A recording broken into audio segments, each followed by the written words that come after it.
Ikalabing-tatlong kabanata. Hinugasan ni Jesus ang paa ng mga tagasunod niya. Bago sumapit ang pista ng paglampas ng anghel, alam ni Jesus na dumating na ang panahon ng pag-alis niya sa mundong ito upang bumalik sa Ama. Mahal na mahal niya ang kanyang mga tagasunod dito sa mundo, at ipinakita niya ang kanyang pagmamahal sa kanila hanggang sa katapusan. Nang gabing iyon, naghapunan si Jesus kasama ang mga tagasunod niya. Inudyukan na ni Satanas si Judas Iscariote na anak ni Simon na traidorin si Jesus.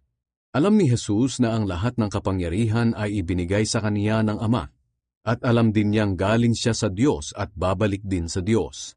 Tumayo si Jesus habang naghahapunan sila. Hinubad niya ang kanyang damit panlabas at nagbigkis ng tuwalya sa baywang niya. Pagkatapos nagbuhos siya ng tubig sa isang planggana at sinimulang hugasan ang paa ng mga tagasunod niya at pinunasan ng tuwalyang nakabigkis sa kanya. Paglapit niya kay Simon Pedro, sinabi nito, "Panginoon, huhugasan niyo po ba ang mga paa ko?" Sumagot si Jesus, "Hindi mo naiintindihan ang ginagawa ko ngayon, pero maiintindihan mo rin sa bandang huli." Sinabi ni Pedro sa kanya, "Hindi pwedeng kayo ang maghugas ng mga paa ko."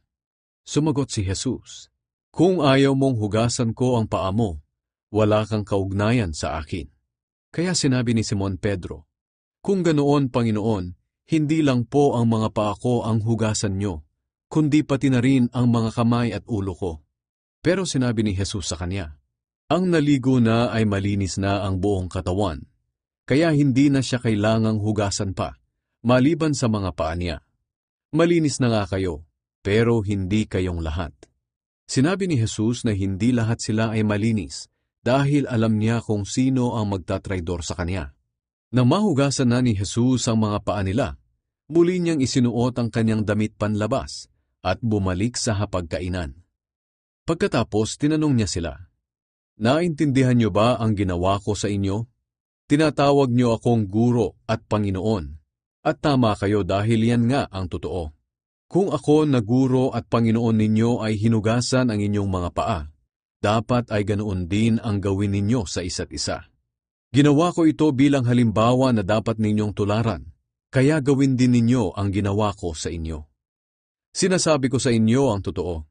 Walang alipin na mas higit sa kanyang amo, at wala ring isinugo na mas higit sa nagsugo sa kanya.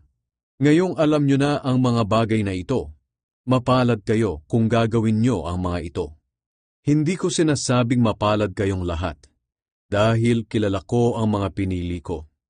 Pero kailangang matupad ang sinasabi sa kasulatan na trinaydor ako nang nakisalo sa akin sa pagkain. Sinasabi ko ito sa inyo bago pa man mangyari, upang kapag nangyari na, ay maniwala kayo na ako nga ang Kristo. Sinasabi ko sa inyo ang totoo, ang tumatanggap sa mga taong isinugo ko ay tumatanggap sa akin, at ang tumatanggap sa akin ay tumatanggap sa nagsugo sa akin." Inihayag ni Jesus na may magtatraidor sa kanya. Pagkasabi nito ni Jesus, labis siyang nabagabag. Sinabi niya, "Ang totoo, tatraidorin ako ng isa sa inyo." Nagtinginan ang mga tagasunod niya na naguguluhan kung sino ang tinutukoy niya. Nakasandal kay Jesus ang tagasunod na minamahal niya.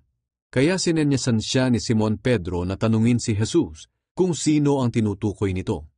Kaya habang nakasandal siya kay Jesus, nagtanong siya, "Panginoon, sino po ang tinutukoy ninyo?"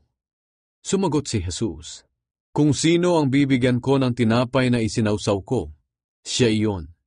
Kaya kumuha si Jesus ng tinapay, at matapos isawsaw ay ibinigay kay Judas na anak ni Simon Iscariote. Nang matanggap ni Judas ang tinapay, pumasok sa kanya si Satanas. Sinabi ni Jesus sa kanya, "Gawin mo na agad ang gagawin mo." Hindi naintindihan ng mga kasalo sa hapunan kung bakit sinabi iyon ni Jesus. Ang akala ng iba, inutusan lang ni Jesus si Judas na bumili ng mga kakailanganin sa pista, o kaya'y magbigay ng limos sa mga mahihirap, dahil siya ang tagapag-ingat ng pera nila. Pagkakain ni Judas ng tinapay, agad siyang umalis. Gabi na noon. Ang bagong utos. Nang makaalis na si Judas, sinabi ni Jesus, Ako na anak ng tao ay pararangalan na, at sa pamamagitan ko'y pararangalan din ang Diyos. At kung sa pamamagitan ko'y pararangalan ng Diyos, ihahayag din ng Diyos ang aking karangalan, at gagawin niya ito kaagad. Mga anak, sandali na lang ninyo akong makakasama. Hahanapin ninyo ako, pero gaya ng sinabi ko sa mga pinuno ng mga Hudyo, hindi kayo makakapunta sa pupuntahan ko. Kaya isang bagong utos ang ibinibigay ko sa inyo. Magmahalan kayo. Kung paano ko kayo minamahal, ganoon din dapat ang pagmamahal nyo sa isa't isa. Kung nagmamahalan kayo, malalaman ng lahat ng tao na mga tagasunod ko kayo. Sinabi ni Jesus na ikakaila siya ni Pedro.